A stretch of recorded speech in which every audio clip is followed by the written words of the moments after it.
बात क्लियर है? अच्छा आप सर एक सवाल मैं आपको दिखाता हूँ सीए फाइनल का। होप दिस इज विजिबल, ये पुराना है, मटेरियलिटी पे बड़ा बेहतरीन सवाल आया था। तो फोकस होकर देख लेते हैं कि इसमें उसने पूछा क्या था।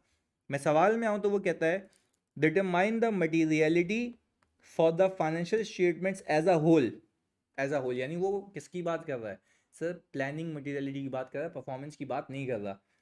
And also discuss the basis benchmark adopted by you in this regard.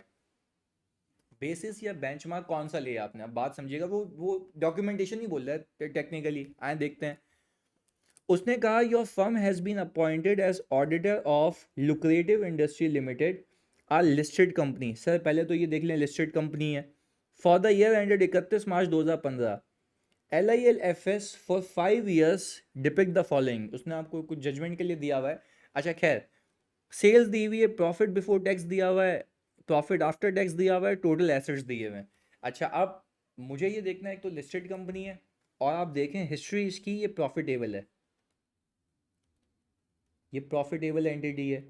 अच्छा प्रॉफिटेबल भी है तो इसका प्रॉफिट इतना वॉलेटाइल नहीं है, नॉर्मल ग्रोथ हो रही है इसकी, कोई मसले वाली बात नहीं है। ऐसा होता है ना कि कम हो फिर मतलब एक्सेप्शनली ज़्यादा हो जाए। बट एक चीज़ नज़र आ रही है 2014 वर्सेस 15 में ये एक्सेप्शनली ज़्यादा हुआ, और ये आपकी नॉलेज डेवलप तब होगी जब आप ज़्यादा से ज़्यादा सवाल करेंगे। तभी मैं आपको ये टेक्निकल सवाल खुद करवा रहा हूँ। इधर देखिएगा, मैंने कहा सर यहाँ पे एक्सेप्शनली चेंज हुआ है, अब क्यों चेंज हुआ है आए देखते हैं।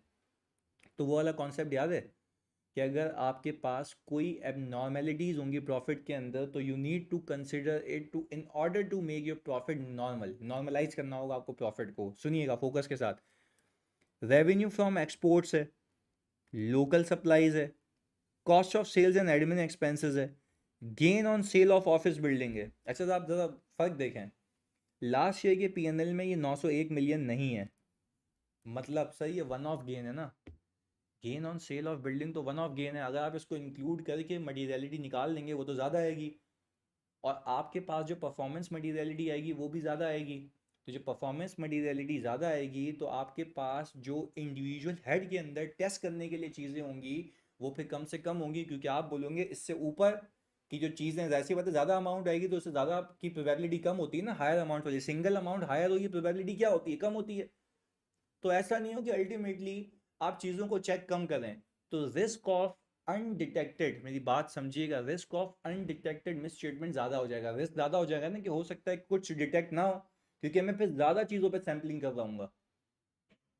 I hope this is clear, ये टेक्निकल बातें हैं तभी मैं एक एक करके क्लियर करता हूँ आगे। फिर वो कहता है अदर प्रोविजन राइट ऑफ है और प्रॉफिट आफ्टर टैक्सेशन दिया हुआ है। खैर नीचे देखते हैं क्या कहता है। बोला during the year an increase in export and local sales was noticed due to new agreement with the foreign customer. A supply is made to government for flood affected people। देखो फॉरेन कस्टमर से agreement हुआ वो तो normal business है, वो मसला नहीं है। पर ये देखो कि गवर्नमेंट से हमने कॉन्ट्रैक्ट किया, उसको सप्लाईज किया क्योंकि फ्लड आया था, फ्लड हमेशा आएगा नहीं ना, ये तो वन ऑफ गेन है। तो आप जरा बात समझिए इसको। फिर क्या कह रहा है, sales to new customer in government amount to rupees 105 और 225 million, markup on such sales 15%। यानी आप सर एक बात समझें कि जो गवर्नमेंट वाली सेल्स है ना वो मुझे मार्जिन तो कमा के दिया उसने, but I doubt I believe कि वो रिकरिंग नेचर का नहीं है, वो वन ऑफ है। तो आपको अपने प्रॉफिट को क्या करना होगा, नॉर्मलाइज करना होगा आगे। फिर हमने ये कहा administrative expenses include loss of raw material amounting to rupees 210 million, यानी एक्सपेंस 210 मिलियन का बुक हुआ है, सही है, ड्यू टू फायर। सर ये भी वन ऑफ इवेंट है, तो ये लेस हुआ होगा, इसको आप क्या करेंगे, ऐड करेंगे, यानी you have to make your profit normalize आगे।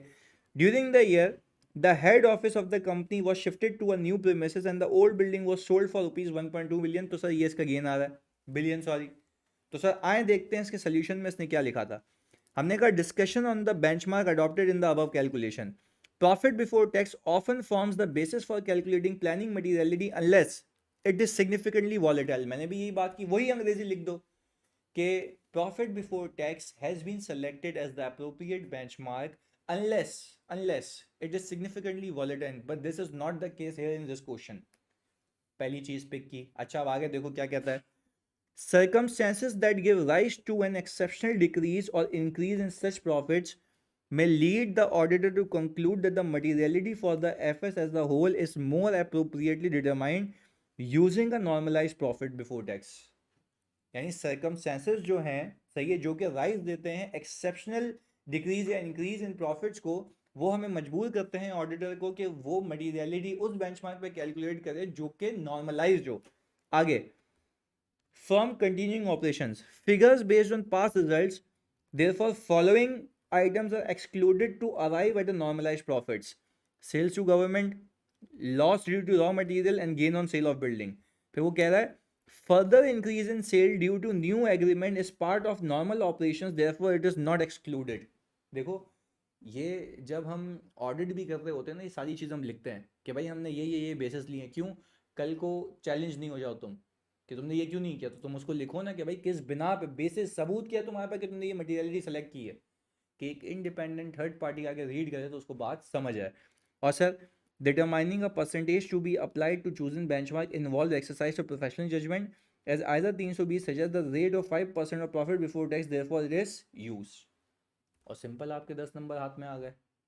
सर बात समझ आती है तो sir it's all about concept making, it's all about concept making. और फिर वो कहता ही है कि बाज़ औक़ात होता ही है कि आपके कुछ डिस्क्लोजर्स क्वालिटेटिव होते हैं.